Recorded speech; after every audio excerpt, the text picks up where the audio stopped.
தூய்மை பணியாளர்களை காரில் அழைத்து சென்ற தாம்பரம் மாநகராட்சி துணை மேயர் கு. காமராஜ்.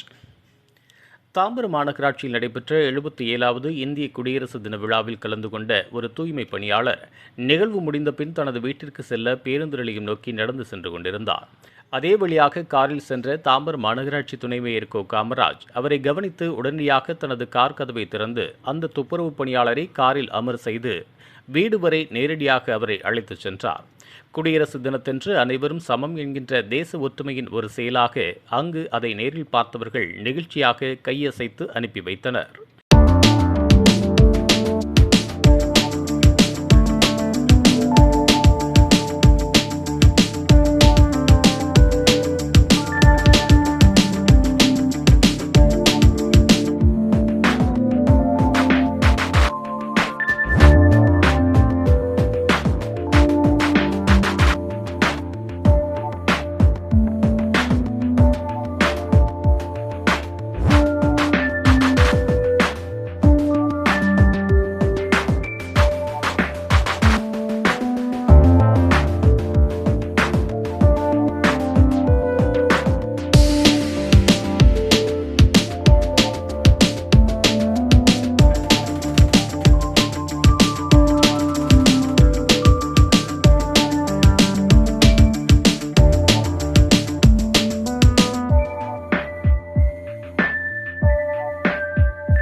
இதுபோன்ற உள்ளூர் செய்திகள், மாநில செய்திகள் மற்றும் பயனுள்ள தகவல்களை உடனுக்குடன் தெரிந்து கொள்ள GST ஆன்லைன் மீடியாவை இலவசமாக சப்ஸ்கிரைப் செய்து கொள்ளுங்கள்.